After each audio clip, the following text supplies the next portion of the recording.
Selamat malam, Bapak, Ibu, Saudara, dan Saudari. Selamat malam, Romo. Malam Romo. Malam Romo. Ya, Selamat renungan malam Romo. kita pada malam hari ini di bawah tema merasa diri paling benar. Sebelum kita mulai dengan renungan, saya akan membacakan perikop yang telah saya siapkan yang diambil dari Yakobus bab 3 ayat 13 sampai dengan 18. Hikmat yang dari atas. Siapakah di antara kamu yang bijak dan berbudi? Baiklah ia dengan cara hidup yang baik, menyatakan perbuatannya oleh hikmat yang lahir dari kelemah lembutan. Jika kamu menaruh perasaan iri hati dan kamu mementingkan diri sendiri, janganlah kamu memegahkan diri dan janganlah berdusta melawan kebenaran. Itu bukanlah hikmat yang datang dari atas, tetapi dari dunia, dari nafsu manusia, dari setan-setan. Sebab di mana ada iri hati dan mementingkan diri sendiri, di situ ada kekacauan dan segala macam perbuatan jahat. Tetapi hikmat yang dari atas adalah pertama-tama murni, selanjutnya pendamai, peramah, penurut, penuh belas kasihan, dan buah-buah yang baik, tidak memihak dan tidak munafik. Dan buah yang terdiri dari kebenaran ditaburkan dalam damai untuk mereka yang mengadakan damai.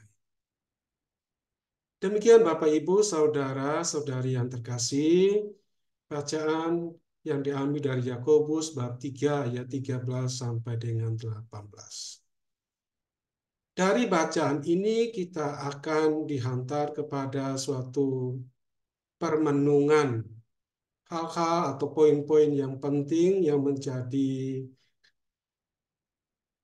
garis bawah untuk kita boleh melihat renungan selanjutnya. Dari bacaan ini kita akan mendapatkan beberapa hal. Yang pertama, bacaan ini dimulai dengan pertanyaan. Siapakah di antara kamu yang bijak dan berbudi? Surat Yakobus ini sengaja menempatkan pertanyaan ini sebagai ayat yang pertama dari bagian utuh bacaan tentang hikmat yang dari atas. Maksudnya apa? Pertanyaan ini adalah pertanyaan yang dimaksudkan kepada kita semua atau siapapun untuk mulai melihat diri. Siapakah di antara kamu yang bijak dan berbudi? Siapakah di antara kamu? Bisa saja kita melihat orang lain, bisa saja kita melihat diri kita sendiri. Dan yang lebih dimaksudkan sini adalah masing-masing kita melihat diri kita sendiri, melihat diri kita masing-masing. Apakah kita ini adalah orang yang bijak dan berbudi? Tentu kita akan menjawabnya menurut keadaan batin kita, dan yang lebih penting dari situ adalah kesadaran akan diri sendiri.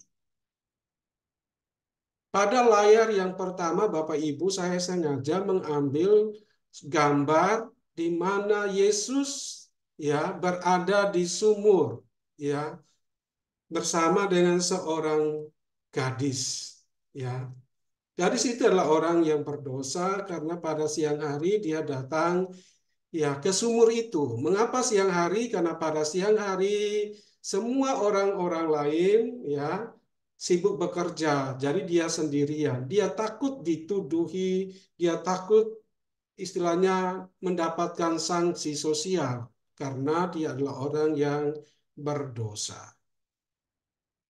Di siang hari itu dia berjumpa dengan Yesus. Dalam percakapan demi percakapan, perempuan itu dihantar masuk kepada suatu kesadaran tentang siapakah dirinya. Dan dia bersembah sujud di hadapan Tuhan dan menginginkan air hidup itu, sumber air hidup yang tidak pernah kering. Mengapa seruan itu dimintakan kepada Yesus? Karena Yesus tahu benar keadaan dirinya. Ini saya maksudkan ya, dan pertanyaan awal ini sengaja dibuat oleh Yakobus untuk membawa kita kepada suatu ya disposisi hati dan batin. Jika kita menyadari diri kita sebagai manusia biasa, maka jawaban kita sesungguhnya itu adalah Tuhan, berilah kami air hidup. Karena tidak ada seorang pun manusia yang sempurna. Tuhan mengenal siapakah diri kita masing-masing. Ya. Karena itu, jika orang mengatakan dia adalah orang yang bijak dan berbudi, baiklah. Kemudian Yakobus menuntun kita untuk kemudian memetakkan dirinya pada kalimat-kalimat selanjutnya. Kalau kita mengatakan bahwa kita adalah orang yang bijak dan berbudi, mari kita menilai diri kita sendiri. Pertama, ia dengan cara hidup yang baik menyatakan perbuatannya oleh hikmat yang lahir dari kelemah lembutan. Artinya apa? Kalau orang menjadi lemah lembut dalam setiap perbuatan yang dinyatakan, itu adalah tanda dia berhikmat, dia orang yang bijak. Dan lebih lanjut, jika dia mengutamakan kelemah lembutan, apa artinya? Merendahkan diri di hadapan Tuhan dan sesama, maka dia sesungguhnya adalah orang yang berhikmat, orang yang bijak, dan orang yang berbudi. Karena apa? Semakin ia lemah lembut, dia menunjukkan dirinya ya sebagai orang yang membutuhkan Tuhan. Itu penilaian. Jika kita mengatakan orang yang bijak dan berbudi, maka ya kita menyatakan perbuatan kita dengan hikmat yang lahir dari kelemah lembutan. Jadi kelemah lembutan itu menjadi indikator orang itu berhikmat atau tidak. Jika bukan kelemah lembutan atau sebaliknya kesombongan, maka sesungguhnya dia bukan orang yang bijak dan berbudi. Mengapa demikian? Ya. Selanjutnya pada ayat 14. Jika kamu menaruh perasaan iri hati dan kamu mementingkan diri sendiri, janganlah kamu memegahkan diri dan janganlah berdusta melawan kebenaran. Mengapa? Karena orang yang iri hati, orang yang mementingkan diri, dan orang yang memegahkan diri atau orang yang sombong, itu sesungguhnya adalah orang yang tidak berhikmat, orang yang melawan kebenaran itu sendiri. Sebab orang yang berbuat benar adalah orang yang selalu menunjukkan perbuatan yang mengedepankan kelemah lembutan. Nah, jika orang ya memegahkan diri, iri hati, dan mementingkan diri sendiri, itu pertanda bahwa hikmat yang dia peroleh atau kesadaran atau pengakuan diri sebagai orang yang berhikmat lebih benar dari orang lain, sesungguhnya itu berasal bukan dari Tuhan. Ya, itu jawabannya. Orang yang menganggap diri benar, paling benar, berhikmat, atau berbudi, ya selain menunjukkan itu bukan dari Tuhan, dari dirinya sendiri, ya sesungguhnya juga menunjukkan bahwa dia tidak benar dan tidak istilahnya belum berhasil melawan apa? Melawan nafsu manusiawinya, setan-setan dan nafsu duniawi. Jadi dia bercokol di dalam peperangan terhadap dunia, terhadap dirinya sendiri, dan terhadap setan. Setan, nafsu duniawi, dan dirinya sendiri itu masih bercokol di dalam kemanusiaannya. Dia menjadi orang yang selalu kalah terhadap godaan-godaan duniawi, godaan nafsu manusiawinya, dan dari setan-setan. Karena itu dikatakan, kalau seperti itu, maka sesungguhnya tanda bahwa hikmat yang dia peroleh, atau orang yang selalu berkata benar, merasa diri paling benar, bukan berasal dari Tuhan, tetapi dari duniawi, hawa nafsu, dan dari setan-setan. Alasannya apa? Sebab di mana ada iri hati dan mementingkan diri sendiri, di situ ada kekacauan dan segala macam perbuatan jahat. Artinya bahwa ketika orang belum berhasil melawan godaan duniawi, misalnya mencari popularitas, mencari gengsi, mencari nama, dan seterusnya. Atau orang selalu menunjukkan diri lebih hebat dari orang lain. Atau orang tidak, istilahnya belum berhasil melawan gangguan-gangguan setan, maka sesungguhnya orang itu menjadi sumber kekacauan dan segala macam perbuatan jahat. Karena seluruh daya kekuatan yang jahat bekerja di dalam dirinya, maka dirinya itu kemudian menjadi ladang bertumbuhnya segala yang jahat. Jika kejahatan itu sudah menguasai dirinya, maka di mana dia berada selalu menimbulkan kekacauan.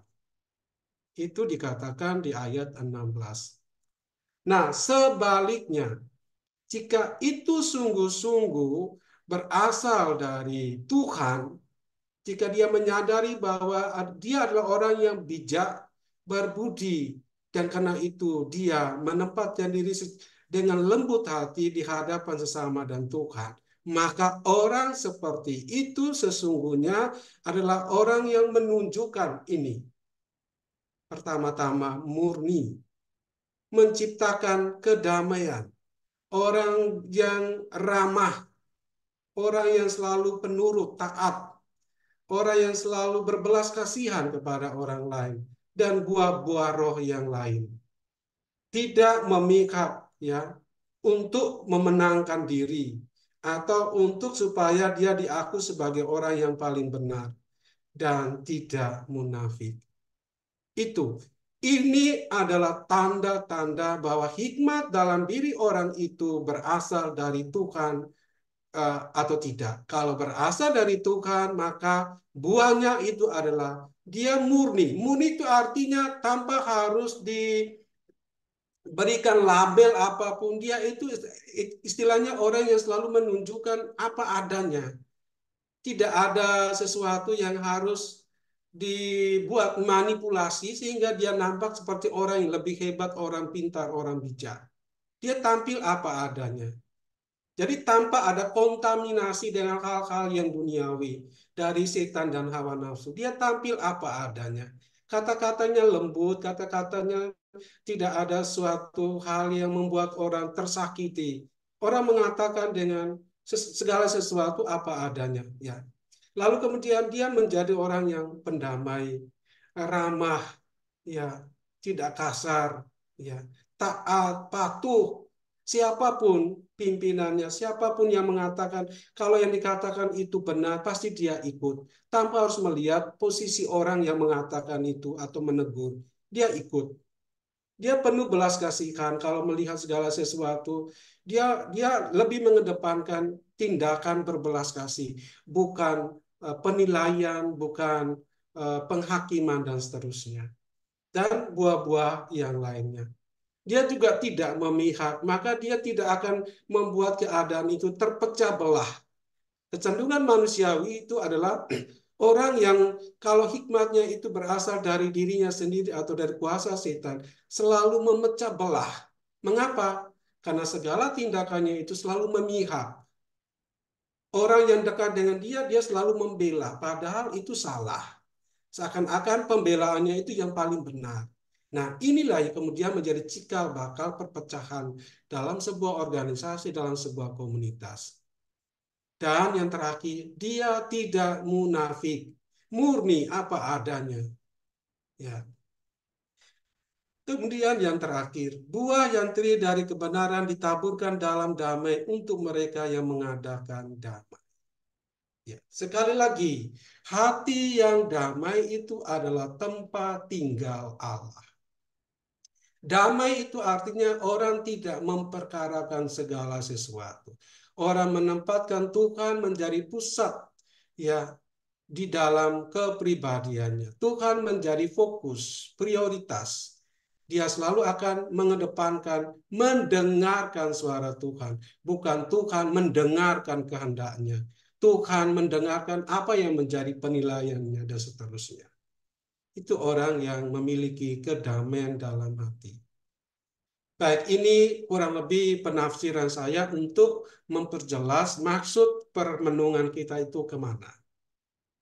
Dan selanjutnya saya akan banyak mengutip Santo Yohanes dari Salib dan Santa Teresia Avila, karena memang saya suka dengan dua tokoh ini, dua tokoh besar dalam Ordo Karmel dan dalam gereja, karena mereka adalah pujangga gereja, ya. Sehingga penting bagi kita untuk menghubungkan, memahami perikop ini dengan ajaran-ajaran Yohanes Salib dan Teresia Avila supaya lebih mendarat. Baik.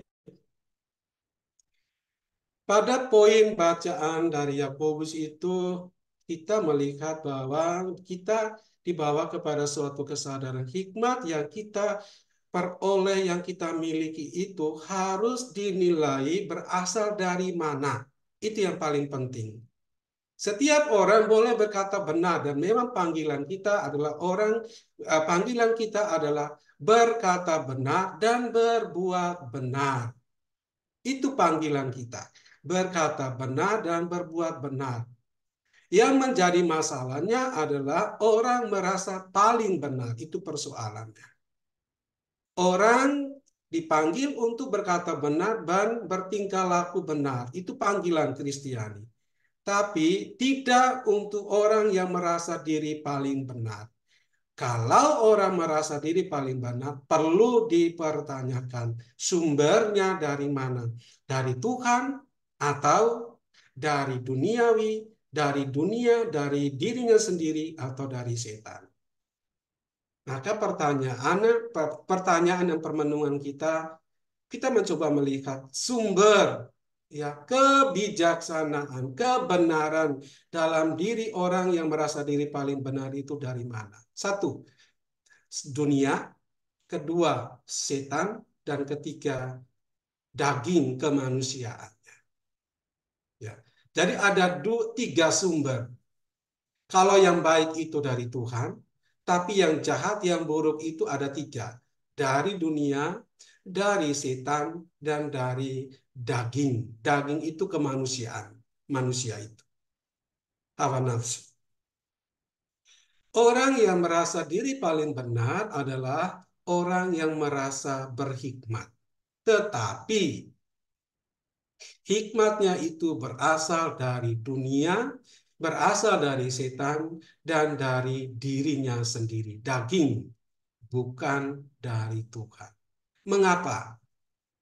Sebab kalau dari Tuhan maka mestinya kelihatan murni, pendamai, peramah, penurut, penuh belas kasihan, dan buah-buah yang baik, tidak memihak dan tidak munafik. Itu kalau dari Tuhan. Baik. Orang itu berhikmat atau tidak sesungguhnya bukan ditunjukkan melalui berkata-kata bijak atau mengatasnamakan kebenaran yang ia miliki untuk mengadili sesama. Ya. Jadi kadang-kadang orang yang berpikir, yang menempatkan diri paling benar itu selalu tampil sebagai orang yang selalu memiliki kebenaran, dan oleh kebenaran yang ia miliki, dia berhak untuk menilai dan mengadili sesama. Nah, sekarang bagaimana pandangan Santo Yohanes dari Salib? Santo Yohanes dari Salib mengingatkan bahwa hikmat dari Allah hanya dimiliki oleh seseorang jika ia sudah berhasil mengalahkan dunia, mengalahkan setan, dan dirinya sendiri. Jadi tidak serta-merta diperoleh seseorang karena dia membaca sebuah penggalan kalimat bijak, lalu kemudian dia berhak untuk mengatakan, menilai kesalahan orang lain, perbuatan orang lain, atau tampil sebagai orang yang berwacana saja. Ya. Santo Yohanes Salib mengatakan bahwa kebijaksanaan, kebenaran itu hanya dimiliki oleh seseorang, oleh kita semua, jika kita sudah berhasil mengalahkan dunia, mengalahkan setan, dan diri kita sendiri. Nah, kemudian Yohanes Salib mengatakan dunia adalah musuh yang paling sulit ditaklukkan. Musuh yang paling sulit ditaklukkan.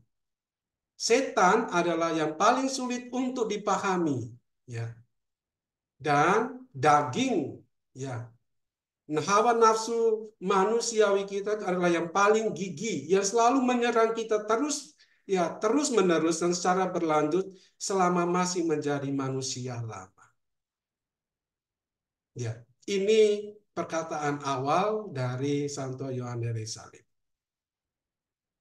Sekarang mari kita melihat satu persatu. Tadi saya katakan bahwa orang baru berhikmat atau kebenaran itu berasal dari Allah jika dia berhasil melawan dunia, melawan setan, dan melawan dirinya sendiri. Ya. Artinya apa? Orang boleh berkata benar asal tidak merasa diri paling benar. Baik, sekarang kita melihat satu persatu. Melawan dunia. Santo Yohanes Salib memberi nasihat. Satu, jangan memikirkan orang lain, baik mengenai hal baik maupun buruk. Alasannya apa? Memikirkan orang lain menurut Yohanes Salib sama dengan menilai dan mengadili. Menilai berarti menempatkan orang di kursi pengadilan. Orang yang merasa diri paling benar tentu akan berfokus pada apa yang dilakukan orang lain dan bagaimana menilai perbuatan orang lain.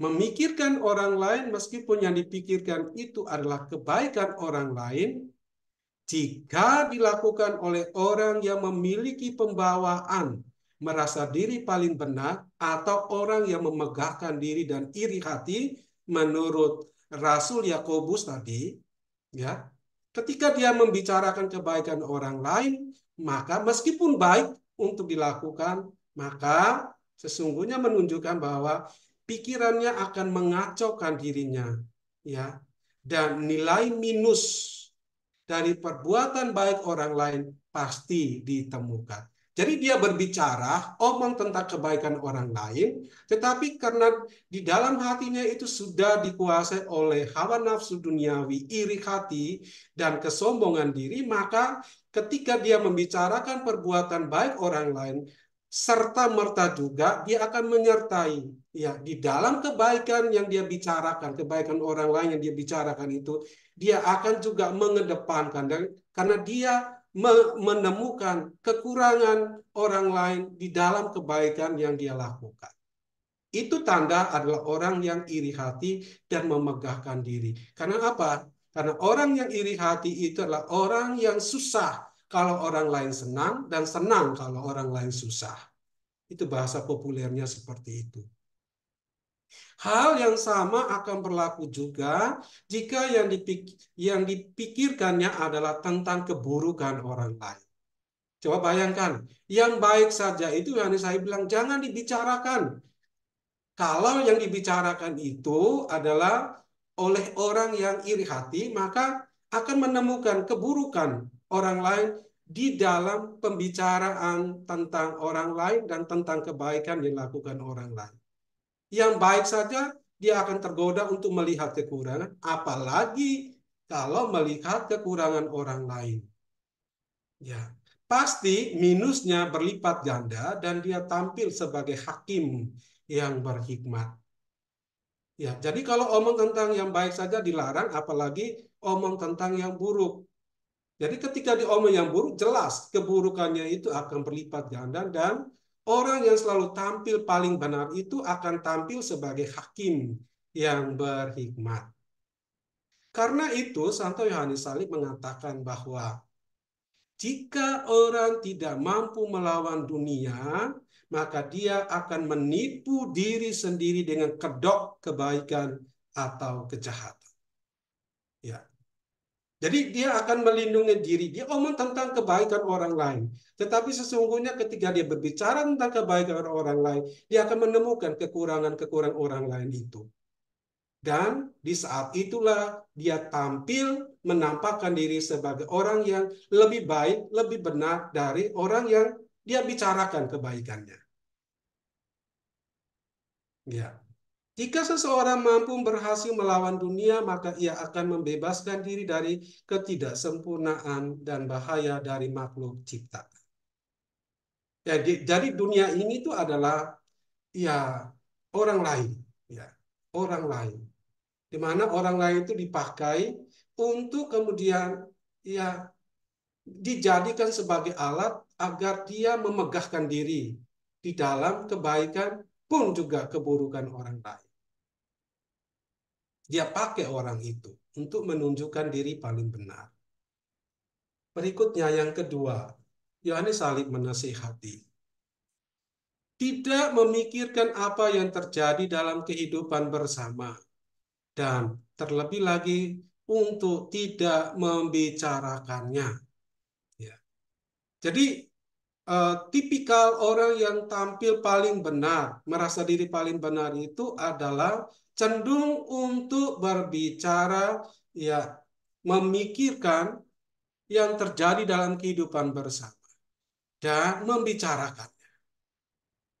Karena itu Yohanes Salib mengatakan supaya bisa mampu melawan dunia dan menjadi orang yang berhikmat yang berasal dari Allah adalah jauhkan, tidak memikirkan apa yang terjadi dalam kehidupan bersama, gosip, dan terlebih lagi untuk tidak membicarakan tentang apapun yang terjadi di masa lalu atau yang sedang terjadi sekarang ini. Ya, kadang-kadang begini yang terjadi dalam masyarakat, ketika orang itu menjadi hebat, lebih mampu dari kita, yang kita bicarakan itu adalah dosa-dosanya, masa lalunya, sehingga kebaikannya itu tertutup oleh pembicaraan kita. Dan mengapa kita menjadi getol membicarakan masa lalu orang itu? Kenapa? Kita dihantui dan dikuasai oleh iri hati dan pemegahan diri. Kita tidak mau supaya orang lain itu lebih tinggi dari kita, lebih benar dari kita, lebih bertobat dari kita, dan seterusnya. Itulah hikmat yang berasal dari dunia. Tidak berbicara tentang apapun mengenai karakter atau perilaku atau perbuatan orang lain, tidak peduli seberapa seriusnya. Ini nasihat Yohanes dari Salib. Jangan mengatakan apapun di bawah semangat atau untuk mengoreksi kesalahan, kecuali pada waktu yang tepat kepada siapapun yang berhak diberitahu. Ini artinya apa? Yohanes Salib mengedepankan kelemah lembutan.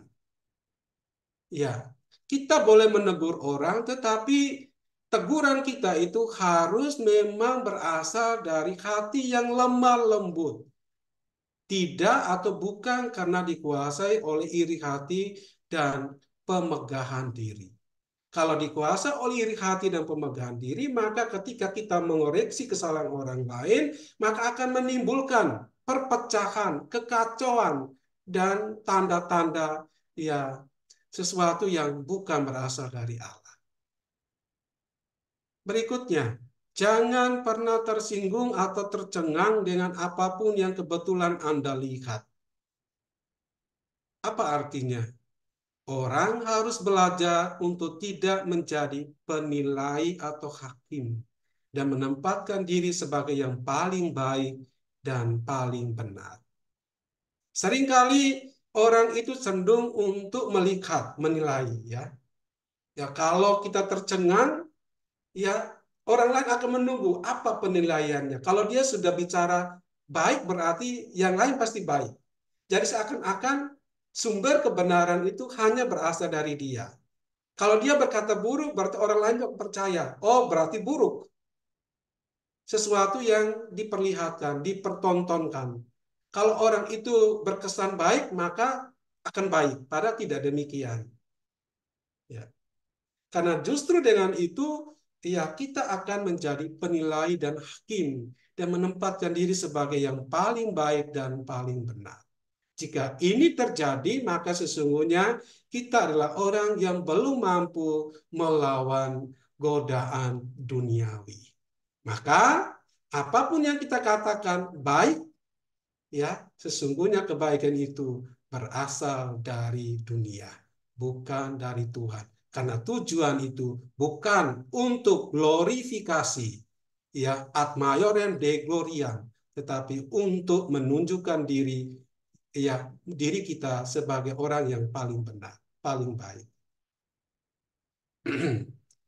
Lanjut.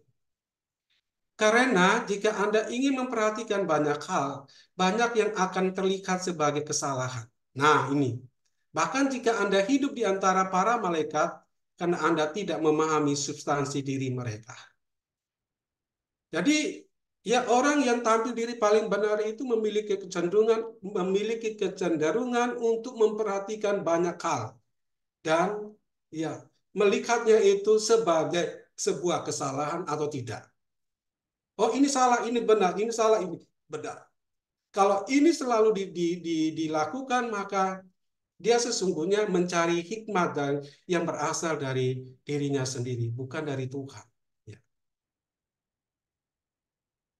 Karena itu Santo Yohanes Salib juga mengatakan alasannya. Mengapa jika Anda hidup di antara setan, Anda tidak boleh mengalihkan pikiran Anda ke urusan mereka? Ya. Jadi artinya apa? Jika kita hidup di sekeliling orang-orang yang berlaku jahat, kita tidak boleh mengalihkan pikiran kita ke urusan hal-hal yang jahat itu. Tetapi lupakan hal itu sepenuhnya dan berusaha untuk menjaga jiwa, untuk sibuk sepenuhnya dan murni di dalam Tuhan. Tadi Yakobus mengatakan kalau berasal dari Tuhan, hikmat itu berasal dari Tuhan. Pertama sekali Yakobus mengatakan murni. Murni itu artinya apa? Orang tidak melihat sesuatu itu menurut hitam dan putih, salah dan benar. Biarlah Tuhan yang urus. Ya. Karena kalau kita menilai hitam dan putih, maka setan akan menguasai diri kita untuk menjadi hakim atas perbuatan orang lain. Baik. Lebih lanjut dikatakan, jika Anda tidak berhati-hati dengan cara ini, tidak peduli seberapa baik niat dan semangat Anda, setan akan menangkap Anda dengan satu atau cara lain. Dan Anda sudah sepenuhnya ditawan ketika Anda membiarkan diri Anda terganggu oleh gangguan semacam ini. Ingat apa yang ditegaskan Rasul Santo Yakobus. Jikalau ada seorang yang menganggap dirinya beribadah, tetapi tidak mengekang lidahnya, ia menipu dirinya sendiri, maka sia-sialah ibadahnya. Ya. Jadi ini menjadi apa istilahnya bukti bahwa orang itu berhikmat, orang itu beribadah atau tidak itu terlihat dibuktikan dari sejauh mana dia mampu mengekang lidahnya. Mengekang lidah di sini dimaksudkan oleh Yohanes di salib itu adalah tidak jatuh ke dalam penilaian hitam atau putih atas ya kejadian sekitarnya. Ya. Baik. Sekarang kita masuk ke poin yang kedua. Sumber hikmat yang berasal dari setan. Ya. Santo Yohanes Salib menasihati. 1. Di antara banyak tipu muslihat setan, yang paling umum adalah menipu mereka dengan tampilan yang baik daripada yang jahat. Karena setan sudah tahu bahwa mereka hampir tidak akan memilih kejahatan yang dikenali. Dengan demikian, Anda harus curiga terhadap apa yang tampak baik. Ya, Santo Yakobus mengatakan orang yang hikmatnya berasal dari iri hati dan pemegahan diri itu selalu nampak ya munafik, ya tidak tampil apa adanya. Dan biasanya setan itu lihai untuk memberdayai orang yang sesungguhnya ya mengaku diri berhikmat. Kenapa? Setan tidak akan mengajak orang untuk melakukan kejahatan. Karena setiap kejahatan yang ditawarkan kepada orang yang selalu tampil baik, tampil paling benar, itu akan pasti ditolak. Itu jelas hukumnya. Tapi setan itu selalu menawarkan sesuatu yang baik. Kenapa? Kebaikan yang berkedok. Karena kebaikan yang dilakukan oleh orang yang iri hati, orang yang memegahkan diri selalu dibawa kepada tujuan. Bukan untuk memuliakan Tuhan, tetapi untuk dirinya sendiri, untuk manusia itu sendiri, untuk kemegahan. Karena setan selalu berjuang agar orang tidak menyembah bersujud kepada Tuhan dan kebenarannya. Jadi ingat, nasihat yang pertama ini adalah bahwa seringkali orang yang tampil paling benar itu selalu berkata-kata benar. Ya, kenapa? Ya, setan tidak akan menggunakan maki-makian, ya. Ayo kamu omong kata-kata kotor ini. Untuk orang yang merasa di paling benar tidak akan menggunakan kata-kata kotor, kata-kata kasar, ya. Setan akan memberdaya orang itu. Ayo kata bijak ini, paling benar, paling suci, paling saleh. Kamu pakai kata-kata bijak ini. Tetapi sesungguhnya itu menjadi kedok yang dipakai oleh setan supaya apa? Untuk membuat orang yang berkata paling benar, merasa diri paling benar itu, ya dibawa kepada tujuan setan itu sendiri. Kenapa? Di dalam diri orang yang berhikmat, bukan berasal dari Tuhan, itu sudah ada iri hati, pemegahan diri, dan sebaliknya. Maka setan akan menggunakan kata-kata hikmat, kata-kata benar untuk menarik dia semakin jauh dari Tuhan. Lalu yang kedua, tidak memikirkan karakter orang lain. Ya. Jadi kadang-kadang ini menjadi godaan yang sangat luar biasa. Karakter orang lain itu menjadi dasar pijakan orang-orang yang merasa diri paling benar untuk memetahkan orang baik atau tidak baik. Ya. Dan penilaiannya itu sesungguhnya bukan berasal dari Tuhan, tapi dari dirinya sendiri. Semakin orang memikirkan karakter orang lain, itu pertanda bahwa sesuatu yang dia lakukan itu tidak berasal dari Tuhan, tetapi dari setan. 3. Berusaha dengan sepenuh hati untuk merendahkan diri dalam perkataan dan perbuatan. Bersukacita dalam kebaikan orang lain seolah-olah itu milik Anda sendiri.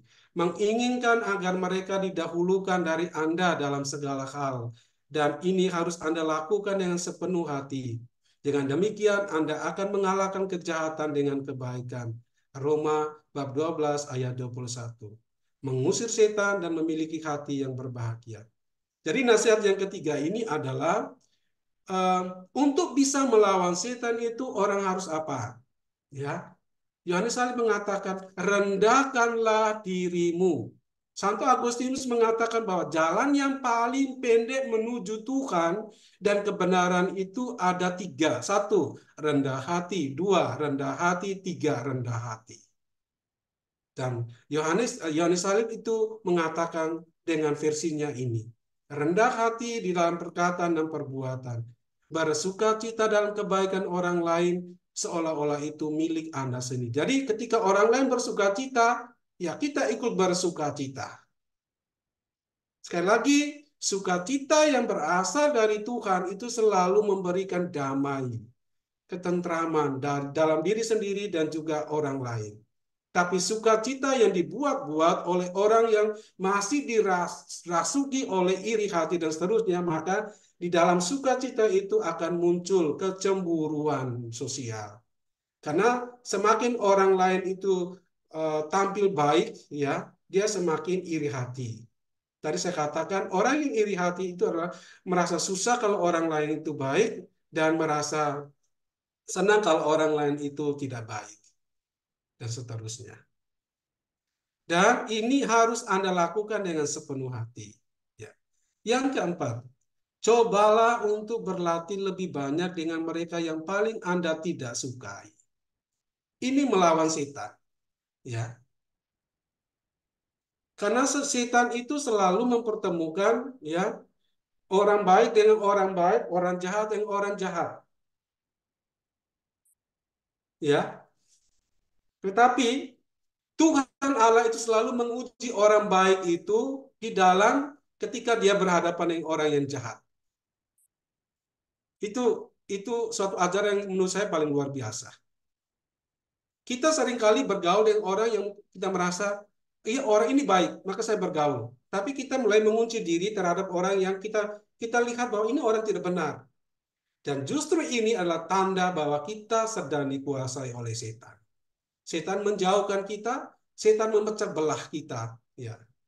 Padahal, ya, kalau dilihat dari sini, nasihat Yohanes Salib mengatakan bahwa coba berlatih lebih banyak dengan mereka yang paling Anda tidak sukai. Kenapa?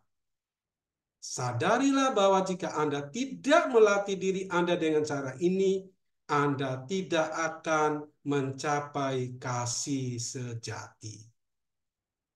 Ya. Santa Teresia kecil atau Santa Teresia dari Lisu itu selalu ketika di saat rekreasi di biaranya yang tertutup itu kontemplatif, dia pasti akan memilih duduk di samping orang yang dia tidak sukai. Supaya apa? Dia bisa mengalahkan dirinya sendiri, bisa melawan setan. Karena pasti secara manusiawi, dia pasti akan memilih orang yang paling dia sukai. Tetapi justru itu, ya, setan akan bekerja. Nah, karena itu dia harus kontra ajere, melawan setan, yaitu dengan duduk di samping orang yang tidak dia sukai. Karena kalau duduk dengan orang yang kita sukai, atau menghindar diri dari orang yang tidak kita sukai, sesungguhnya kita sebenarnya menunjukkan bahwa saya paling benar, saya paling baik, dan seterusnya. Dia itu jahat, maka dia harus dijauhi. Oke? Berikutnya yang kelima. Yohanes Salib menasihati. Berusahalah dengan segenap hati untuk tetap rendah hati dalam perkataan dan perbuatan. Rendah hati. Berusaha dengan segenap hati untuk tetap rendah hati dalam perkataan dan perbuatan. 6. Berbesar hati. Mampu memberikan pujian kepada orang yang berhak. Jangan iri. Iri itu berasal dari setan, maka harus dilawan. 7. Bergembiralah ketika sesuatu yang baik terjadi pada orang lain, sama seperti jika itu terjadi pada Anda. Jangan susah kalau orang lain gembira, jangan gembira kalau orang lain itu susah. Kalau itu yang terjadi, maka sesungguhnya kita menjadi pribadi yang masih dikuasai oleh setan, roh kesombongan diri. 8. Berharap orang lain akan terlihat lebih baik dari Anda dalam segala hal. Menganggap diri Anda kecil dan tidak penting dibandingkan dengan mereka. Jangan cemburu. Ya. Baik. Karena itu lebih lanjut tentang melawan setan, Santa Teresa Avila mengatakan, setan tidak merugikan kita dengan membuat kita berpikir bahwa penghiburan yang dibuat-buat oleh mereka berasal dari Tuhan. Jelas bahwa orang yang merasa paling benar adalah orang yang telah dipergunakan oleh setan sehingga merasa bahwa hikmatnya berasal dari Tuhan. Karena itu Santa Teresa Avila mengatakan, kita harus memiliki sikap rendah hati, tidak mencari anugerah Tuhan, tetapi menganggap diri kita tidak layak untuk itu. Artinya apa ini? Kalau kita diberikan rahmat, misalnya berkata baik, berkata benar, memang sungguh-sungguh diberikan oleh Tuhan, tetap rendah hati. Karena semuanya itu adalah anugerah rahmat dari Tuhan, bukan usaha kita. Kalau kita menyadari bahwa itu adalah rahmat, maka posisi batin kita adalah orang yang tidak pernah akan menunjukkan kehebatan diri, tetapi menunjukkan bahwa yang hebat itu adalah Tuhan. Itulah kerendahan hati bagi orang yang berhikmat. Cara setan untuk dapat menyakiti kita adalah dengan membuat kita percaya bahwa kita memiliki kebajikan, padahal tidak. Ini ya seringkali yang tidak disadari oleh orang yang merasa diri paling benar. Bahwa sesungguhnya dia disakiti ketika dia tampil sebagai orang yang paling benar. Ya, disakiti oleh siapa? Oleh setan yang dia tidak sadari. Ini artinya kesakitan rohani, ya. Kesakitan rohani yang lahir dari kesombongan rohani. Ya. Oke. Lebih lanjut Santa Teresa Avila mengatakan, orang yang merasa diri paling benar adalah orang yang kurang rendah hati. Setan hanya dapat dikalahkan oleh orang yang rendah hati. Karena itu Santa Teresa Avila katakan, sekali saya merenungkan mengapa Tuhan kita begitu menyukai kebajikan kerendahan hati ini, dan pemikiran ini datang kepada saya menurut pendapat saya, bukan sebagai hasil refleksi, tetapi tiba-tiba. Itu karena Tuhan adalah kebenaran tertinggi. Menjadi rendah hati berarti berjalan dalam kebenaran. Mengakui bahwa kebenaran itu hanya milik Tuhan. Sedangkan manusia, ya kita adalah orang yang mencari kebenaran dan berpartisipasi di dalam kebenaran Tuhan. Yang barangkali bisa jatuh, bisa keluar dari kebenaran Tuhan itu. Maka selalu rendah hati, seperti perempuan Samaria itu yang selalu memohonkan, ya, berilah kami, saya, air yang tidak membuat saya haus lagi. Jadi ini suatu kerinduan dari orang yang sesungguhnya menyadari bahwa dia itu berpartisipasi dalam kebenaran, bukan orang yang benar, ya, sumber kebenaran. Ya.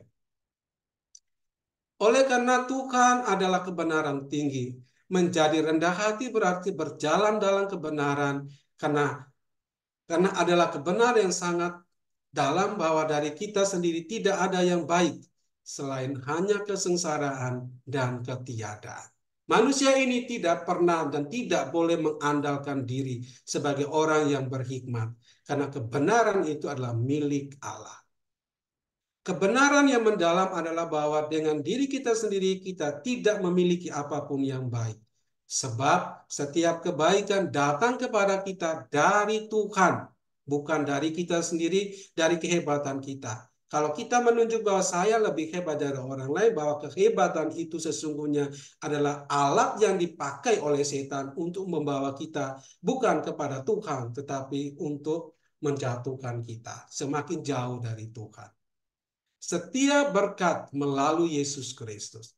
Karena itu Santa Teresia dari Lisieux atau Santa Teresia kecil juga mengatakan, hanya ada satu cara untuk memaksa Tuhan untuk tidak menghakimi kita sama sekali. Dan itu adalah untuk muncul tampil di hadapannya dengan tangan kosong.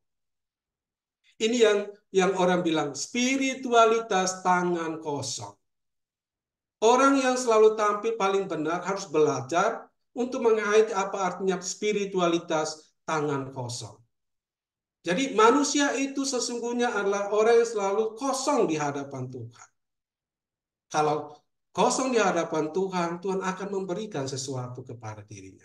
Tapi kalau menggenggam sesuatu hikmat yang sesungguhnya bukan berasal dari Tuhan, Tuhan tidak akan pernah memberi sesuatu apapun kepada dirinya. Ya. Oke. Santa Teresia Avila mengatakan lebih lanjut, kerendahan hati tidak mengganggu atau membuat cemas, ya, atau menggelisahkan, betapapun besarnya. Ia datang dengan kedamaian, dia datang dengan kegembiraan, dan dengan ketenangan.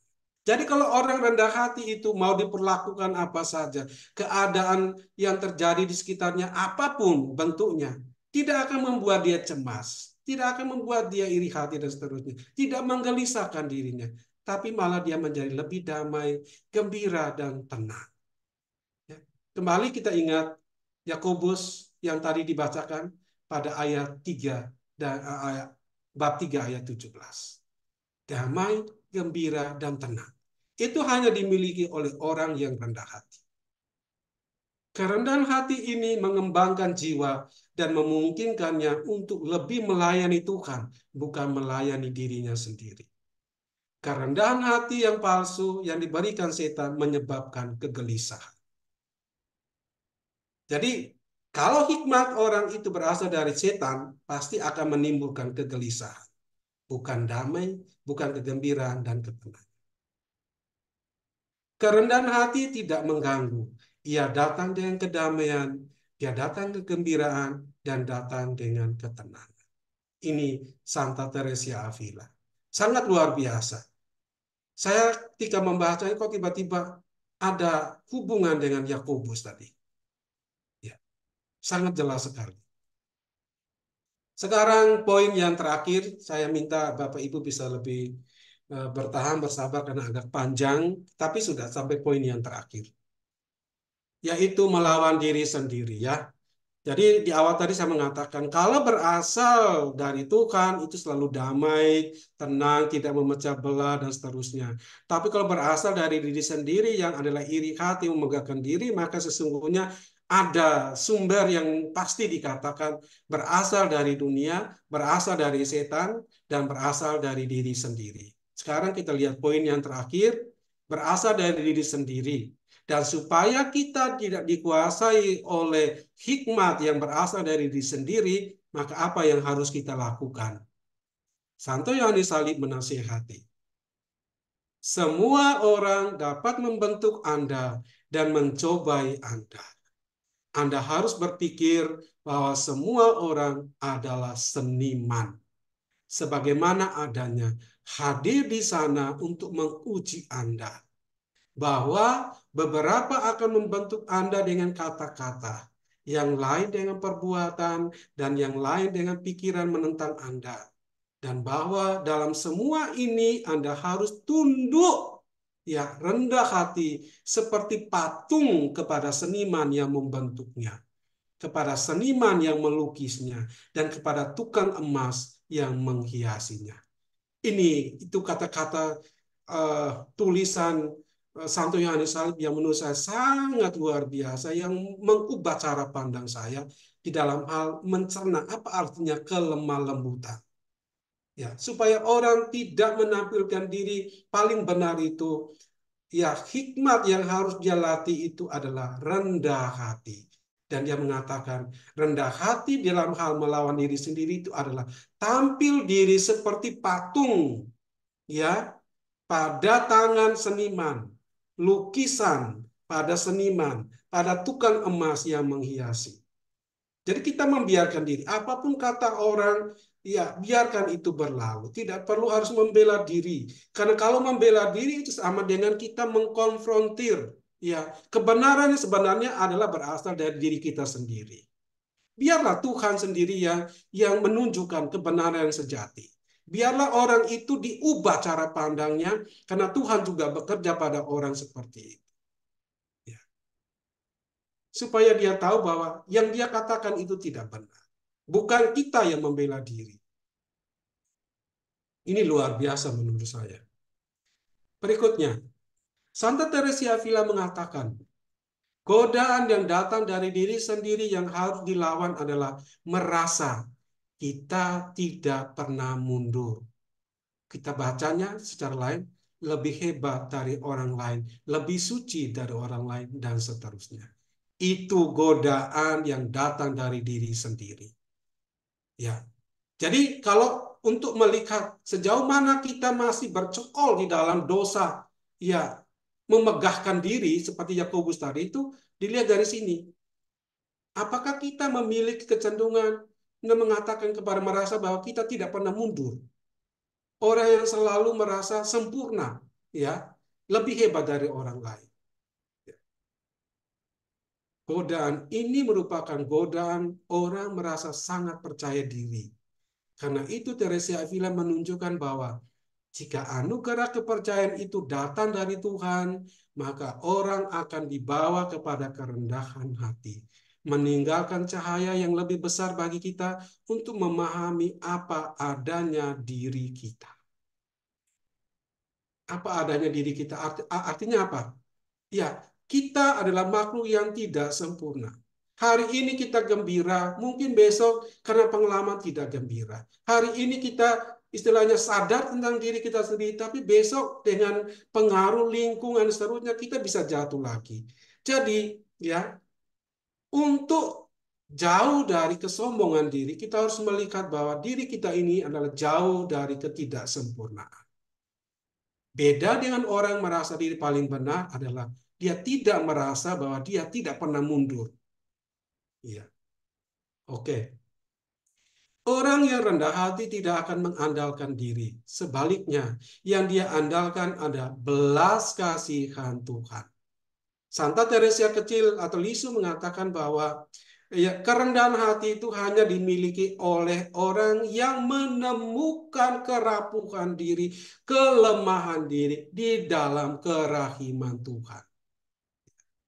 Semakin orang rendah hati, orang semakin mengandalkan belas kasihan Tuhan, bukan dirinya sendiri. Mengapa orang mengandalkan belas kasihan Tuhan? Jawabannya, karena kehebatan, karena hikmat dan kebenaran berasal hanya dari Tuhan.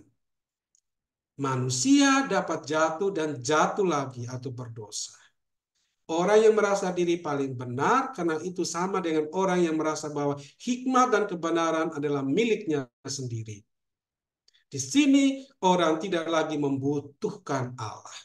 Orang yang rendah hati adalah orang yang merasa bahwa dia butuh Allah.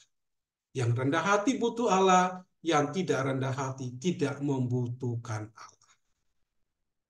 Oke.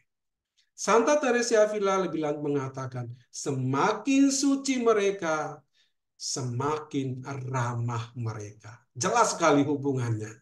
Saya bersyukur saya menemukan nasihat Teresa Avila ini. Dan hubungannya sangat jelas dengan Yakobus bab 3 ayat 17.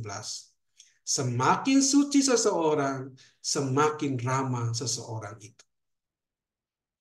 Teresa Avila mengatakan, meskipun kamu mungkin merasa sangat tertekan kalau semua percakapan suster-suster, ini konteks biara, tapi dalam hubungan yang kita baca orang lain, ya.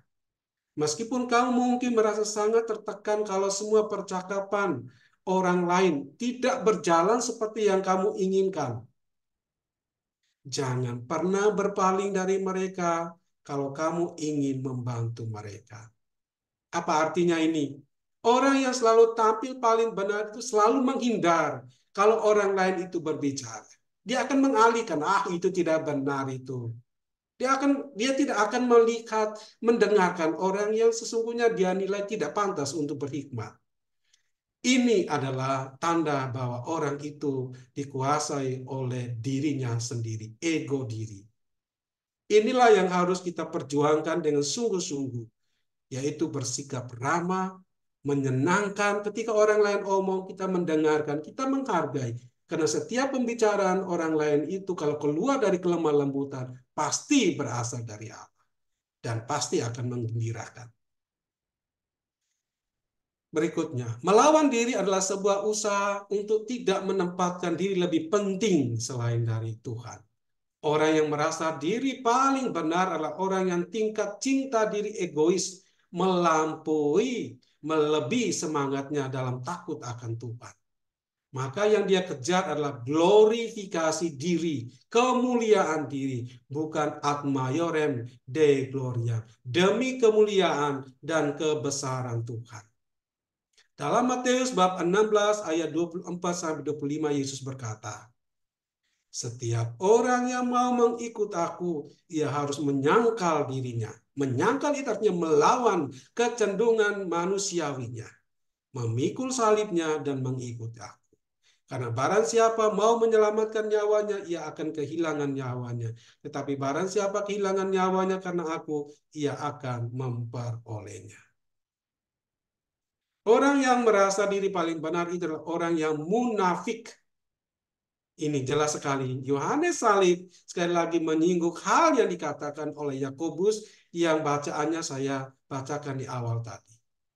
Orang yang merasa diri paling benar itu adalah orang yang munafik. Sebab apa yang dikatakannya tidak sesuai dengan perbuatannya. Yesus mengutuk orang yang munafik. Celakalah kamu, hai ahli-ahli Taurat dan orang-orang Farisi. Hai kamu orang-orang munafik. Sebab persepuluhan dari selasi, adas manis dan jintan kamu bayar. Tetapi yang terpenting dalam hukum Taurat kamu abaikan, yaitu keadilan dan belas kasihan dan kesetiaan. Yang satu harus dilakukan dan yang lain jangan diabaikan. Orang yang merasa diri paling benar adalah orang yang mematikan rahmat Tuhan dalam dirinya. Dalam dirinya tidak akan bertumbuh buah-buah roh. Ya, dalam Galatia ya dikatakan, tetapi buah roh ialah kasih, sukacita, damai. Ingat apa yang dikatakan Yakobus tadi. Sejahtera, kesabaran, kemurahan, kebaikan, kesetiaan, kelemah lembutan, penguasaan diri. Tidak ada hukum yang menentang hal-hal itu. Karena itu Santa Teresa Avila jelas memberi penegasan bahwa semakin orang dekat dan bersatu dengan Tuhan, ya, artinya jika hikmatnya berasal dari Tuhan, orang semakin melepaskan ego diri dan menghasilkan buah-buah roh. Ranting-ranting harus dibersihkan. Apa artinya?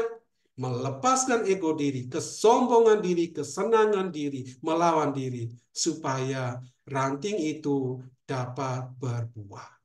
Ya, ranting-ranting itu harus dibersihkan. Ya, pembersihan diri ini menurut Teresa Avila Yohanes Salib itu sama dengan melepaskan ego diri. Artinya orang harus melawan diri sendiri. Apa yang menjadi kesenangan diri sendiri harus ditinggalkan. Ya. Maka muncullah satu moto, Solo Dios basta. Tuhan Allah saja cukup. Yang lain-lain jangan dicari.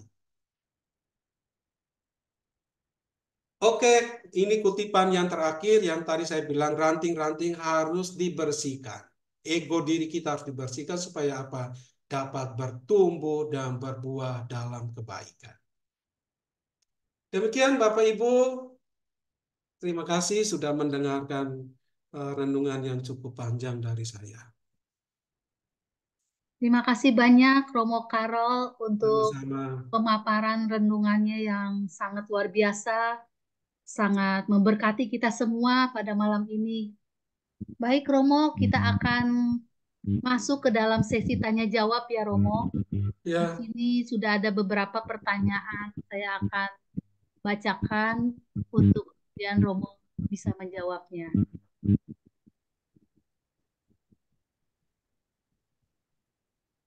Dari Ibu Maria Setiawati, Romo, bagaimana cara menghadapi orang yang merasa dirinya bijaksana dan penuh tata bahasa, teori, dan alkitabiah?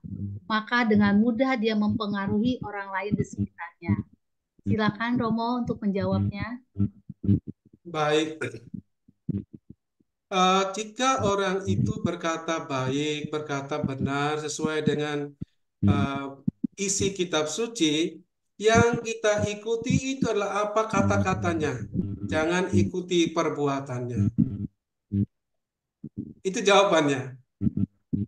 Jadi kita juga harus belajar untuk rendah hati di hadapan orang yang merasa diri paling benar. Kerendahan hati itu adalah dasar dari semuanya. Ketika menghadapi orang yang merasa diri paling benar, ketika dia berkata-kata benar, berhikmat, dan seterusnya, sejauh kata-kata itu benar sesuai dengan yang kita dengar dari kitab suci, lakukanlah apa yang dia katakan. Jangan ikuti perbuatannya. Itu jawabannya. Semoga menjawab ya Ibu atas jawaban dari Romo tadi. Baik, pertanyaan berikut Romo dari Ibu Silva. Romo, bagaimana membedakan rasa hikmat daging, rohani atau dunia? Bagaimana membedakannya Romo? Iya, baik. Untuk membedakannya itu adalah kita mengikuti, ya, mengikuti kecenderungan itu. Jika kecenderungan itu sesungguhnya tidak membawa kita untuk semakin, tadi saya bilang, demi kemuliaan Tuhan, tetapi untuk kesenangan kita. Nah, itu pertanda bahwa kita sedang dikuasai oleh nafsu duniawi, setan, dan diri sendiri. Maka Yohanes Salib mengatakan harus dikat, harus dikontra ajer, harus dilawan. Ya, seperti itu jawabannya. Dan biasanya segala sesuatu yang baik itu selalu ditunjukkan melalui buah-buah yang baik. Ya, kalau dari setan pasti akan menghasilkan buah yang tidak baik. Dan biasanya buah itu kan selalu proses yang terakhir. Kita tidak bisa mengatakan ini buruk. Karena sesuatu yang manis menurut itu jangan cepat ditelan. Sesuatu yang pahit jangan cepat-cepat dimuntahkan. Mengapa? Ada prosesnya. Dan proses itu selalu ditunjukkan lewat buah-buah perbuatan kita. Seperti itu. Maka ketika kita tidak senang mendengarkan orang lain, itu pertanda setan sedang menggunakan kita untuk menjauhkan diri kita dari sesuatu yang dikatakan benar oleh orang lain. Disitulah kita harus lawan. Seperti itu. Dan sekali lagi, kita tidak menjauhkan diri dari orang yang merasa diri paling benar. Kita mendengarkan mereka. Kita harus menunjukkan diri dengan hati yang penuh lemah lembut. Kita ikuti apa yang dia katakan, tapi jangan ikuti perbuatannya. Baik, terima kasih Romo. Semoga menjawab Ibu Silva. Jadi kita bisa lihat dari buah-buahnya ya Romo. Ya. Berikut Romo dari Ibu Nia Lestari. Dia hanya mengatakan terima kasih, renungannya benar-benar membuat saya refleksi diri. Banyak hal yang Romo bahas kadang karena biasa sebagai kesehari-harian dalam lingkungan, saya tidak menyadarinya. Boleh nanti minta bahannya ya Romo? Materinya Siap, siap. Romo. Ini dikirim ke Pak Gun ya Romo. Iya, iya. Terima kasih Romo. Kemudian dari Ibu Anastasia. Romo, tentang keramahan sebagai tanda kesucian. Pertanyaan saya, ya apa nih Romo, tak baca. Pertanyaan saya,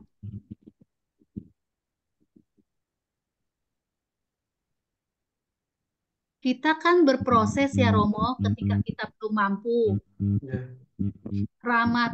Ramah dengan tulus kepada orang yang berkonflik dengan kita, sekalipun kita sudah berdamai dan memaafkan dia. Apakah menghindari daripada ramah dan berpura-puraan atau kemunafikan dapat diterima sebagai pilihan yang lebih baik atau sama sekali tidak dapat diterima? Oke, ya. Biasanya pengampunan itu selalu membuat diri kita damai. Biasanya penyembuhan luka batin itu selalu orang dibawa kepada pengampunan. Ketika kita berkonflik, kita dilatih dan kita berusaha diarahkan untuk bisa mengampuni. Tanda bukti bahwa kita sudah mengampuni dengan tulus hati itu adalah dia tidak menyimpan. Ya, ada damai. Ya. Dan kedamaian itu selalu tidak memisahkan. Ya. Tadi saya mengutip apa yang menjadi anjuran nasihat dari Yohanes dari Salib bahwa kita tidak boleh menghindar dari orang yang kita anggap tidak baik. Kita harus berada di sampingnya. Santa Teresa kecil juga menasihati dan menunjukkan suatu teladan bahwa dia selalu ambil posisi duduk di samping orang yang dia tidak sukai. Ini sebenarnya mau menjawab pertanyaan tadi.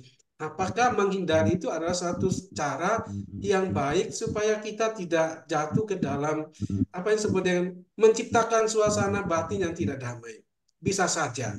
Tetapi kalau menghindar itu sebagai suatu perbuatan yang dikuasai oleh keinginan untuk balas dendam, untuk menyimpan kemarahan, sesungguhnya itu pertanda bahwa kita masih dipakai oleh setan. Ya, seperti itu. Jadi kedamaian itu selalu murni, dia tulus menerima orang apa adanya. Lalu tadi saya singgung cukup menunjukkan juga bahwa seringkali dalam posisi tertentu kita tampil sebagai orang yang nampak benar. Karena setiap kali konflik, kita selalu memposisikan siapa yang salah, siapa yang benar. Disitulah setan bekerja.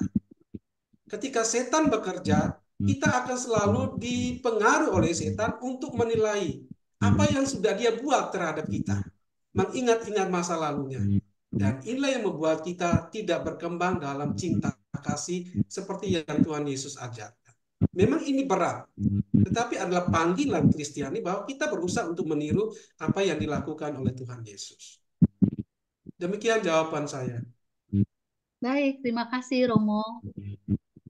Sepertinya pertanyaan berikutnya, bentar Romo saya lihat.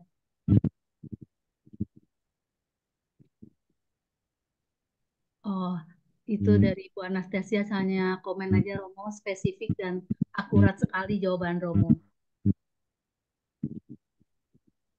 Romo, tadi kan Romo ada membahas tentang kerendahan hati itu, Romo. Yeah. Kalau pada dasarnya nih Romo, di dalam suatu komunitas, pasti kan kita akan mengalami tuh yang namanya gesekan dengan sesama teman dalam pelayanan ya Romo.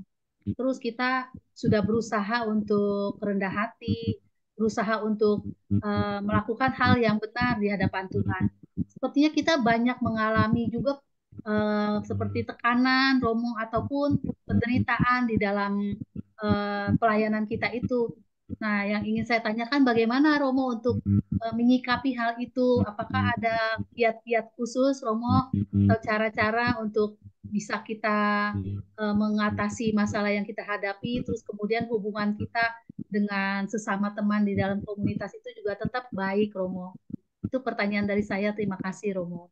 Baik, di awal tadi saya juga menampilkan nasihat dari Santo Yohanes dari Salib dan Teresia Avila yang pada intinya mau mengatakan bahwa apa ya saya mau mengatakan, iya, yang Ibu omong itu soal konflik ya di dalam itu ya dalam kebersamaan pelayanan tapi dan ada yang namanya stres itu, Romo. Oke. Ya. Ada satu hal yang barangkali menjawab. Orang yang lemah lembut, orang yang hikmatnya itu berasal dari Tuhan itu adalah ditandai oleh suatu bawaan, situasi batin yang tidak membicarakan dan tidak mengingat. Pengalaman apa saja disakiti, dia tidak membicarakan. Kalau membicarakan itu artinya apa? Yang kurang ditambahkan, yang baik dikurangi, dan seterusnya. Itu godaannya. Dan setan itu pasti pintar. Dia akan mempengaruhi pikiran kita. Tadi pada awal Yohanes Salib mengatakan bahwa setan itu bekerja tanpa kita pahami, sulit kita pahami. Karena dia bekerja pertama di otak kita. Dia melunakkan daya nalar kita, logika kita dengan sesuatu yang nampak baik, kita menurut ini benar. Nah, seperti itu. Maka prinsipnya ketika dalam hidup bersama, kalau kita merasa benar, Yohanes Salib bilang, juga jangan membicarakan. Karena pembicaraan tentang kebaikan orang lain kalau dibicarakan oleh orang yang sesungguhnya hikmatnya berasal dari dirinya sendiri, akan menempatkan kebaikan orang lain itu di bawah kebaikannya. Ya, seperti itu. Jadi dia menonjolkan diri. Apalagi membicarakan sesuatu yang buruk. Maka yang buruk itu ditambahkan, ditambahkan, ditambah. Baik, Romo. Ya, Terima kasih, Romo, untuk jawabannya. Jadi kalau misalkan di dalam pelayanan itu ya Romo, kita mengalami gesekan dengan sesama teman gitu. Kita terima aja ya Romo. ya, Kadang tuh biarkan semuanya itu ya lewat. benar Romo, kadang tuh memang Ya, membuat kita sakit atau ya, menderita gitu loh Romo. Eh, ya, Sepertinya kita sudah berbuat baik ataupun sudah rendah hati gitu. Kok malah seperti kita ditekan gitu Romo. yes, Sebaiknya kita eh, berdoa saja berserah sama Tuhan ya ya, Romo. Biar Tuhan yang bertindak. Iya. Terima kasih Romo. ya, baik. Baik Romo, sepertinya pertanyaan di kolom chat sudah tidak ada. Kita akan masuk ke kata penutup ya Romo. Oke. Nanti akan disampaikan oleh Romo Gunawan sebagai ucapan terima kasih. Saya persilakan kepada Pak Gunawan. Ya, banyak terima kasih kepada Romo Karolus yang telah mengajar kepada kita pada malam hari ini. Sungguh luar biasa dan dalam ajarannya Romo. Terima Itu kasih. saya rasa kita perlu mendengarkan rekamannya beberapa kali dan kita akan mendapat hikmat yang luar biasa dari pengajaran Romo. Luar biasa Romo itu mengajarkan kita bagaimana melawan tiga musuh yang memang paling sulit itu dilawan, yaitu dengan dunia, dengan setan, dengan diri sendiri. Iya. Semoga kita yang hadir pada malam ini sungguh bisa mendapat berkat dari pengajaran daripada Romo. Terima kasih ya Romo. Sama-sama. Ya. Juga terima kasih kepada Ibu Yeni Wijaya yang telah memandu acara ini dengan sangat baik Sama Pak sampai Gun. banyak jauh. Terima kasih banyak Ibu Yeni. Juga kepada semua petugas doa Koronka dan petugas nyanyi, Ibu Retno, luar biasa, nggak disangka suaranya sungguh suara emas. Luar Suara biasa Ibu. malaikat. Sayang tadi suaranya agak kecil, Pak Ibu. Terima kasih juga kepada Ibu Wanti yang dari Ambon yang tidak bisa masuk digantikan oleh Ibu Regina. Terima kasih juga kepada Ibu Wati, Ibu Veronica Herianti, Ibu Veronica Ine, Ibu Veronica Ruslina, Ibu Irum Ismantara. Banyak terima kasih telah bertugas mendoakan doa Koronka. Semoga melalui doa-doa Ibu, intensi-intensi doa yang telah kita sampaikan tadi, sungguh-sungguh itu bisa menggerakkan hati Tuhan oleh belas kasihannya. Amin. Terima kasih semuanya. Juga kepada tim daripada komunitas Mujizat Keramat Ilahi yang telah bekerja keras, yang mempersiapkan flyer, mempersiapkan slide-slide, dan merangkum semua intensi doa, dan juga mengerti, dan juga untuk Ibu Silva yang selalu mendokumentasikan acara ini. Terima kasih semuanya. Kasih Juga semuanya yang Silva, hadir Bu pada Maria malam Jo, hari ini. ya Pak Gun juga. Sungguh-sungguh saya mengucapkan banyak terima kasih. Semoga Anda semuanya akan pulang membawa berkat daripada Amin. Amin. Ya, pengajaran terima kasih Romo Pak kita Gun. pada ini. Juga kepada semua yang selalu memberikan persembahan kasih, saya mengucapkan banyak-banyak terima kasih. Saya mengutip satu catatan dari Kolose. Apapun juga yang kamu perbuat atau kamu persembahkan, persembahkanlah dengan segenap hatimu seperti untuk Tuhan, bukan untuk manusia. Dan dari Tuhanlah kamu akan menerima bagian yang ditentukan bagimu sebagai upah. Oh, ini janji Tuhan ya. Luar biasa. Terima kasih Luar kepada biasa ya. semuanya.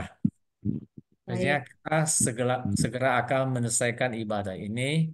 Sebelum Romo memberikan doa penutup dan doa berkat, marilah kita mendengarkan nyanyian penutup yang akan dibawakan oleh Ibu Retno. Ya, Silakan Ibu. silakan Ibu Retno. Ya,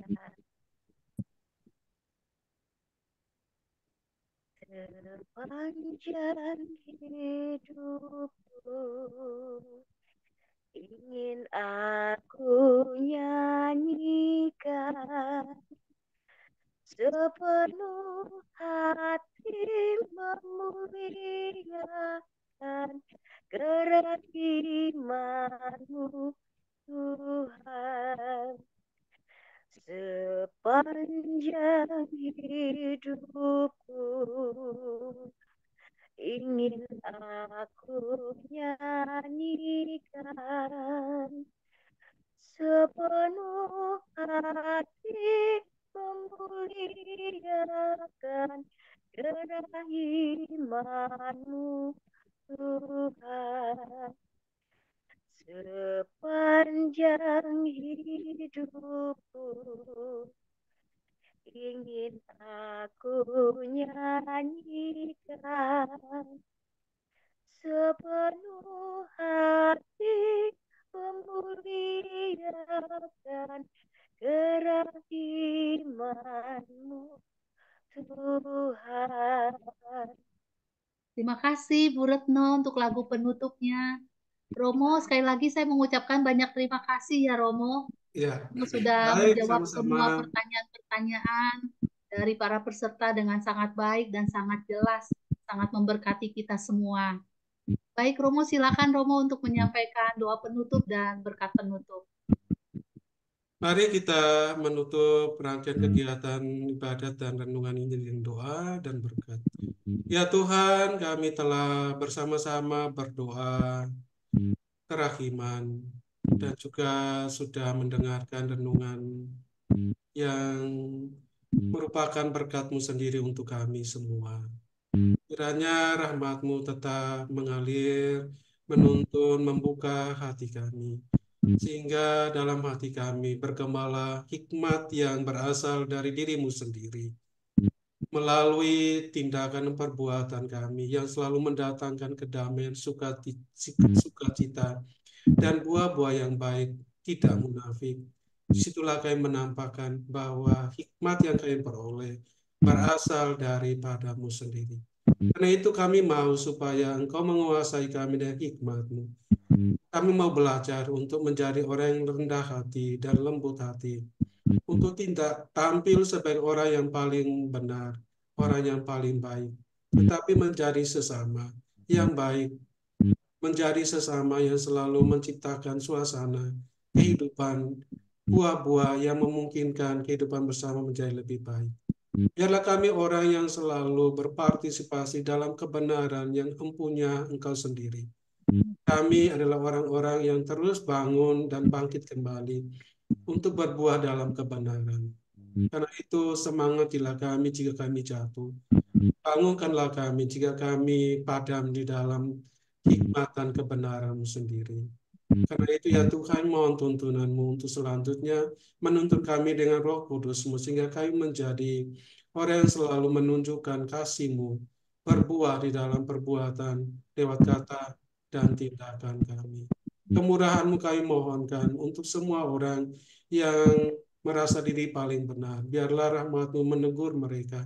Biarlah rahmat-Mu mengubah mereka, supaya kehidupan kami bersama mereka menjadi lebih baik.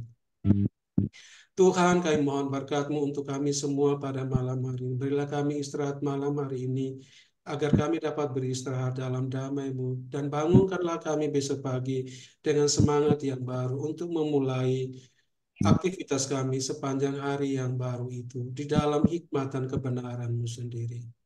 Tuhan bersama-Mu. Dan bersama Roh-Mu. Semoga kita sekalian diberkati oleh Allah yang Maha Kuasa, Bapa dan Putra dan Roh Kudus. Amin. Amin. Terima kasih banyak Romo Karol. Ya, Sehat selalu ya Romo.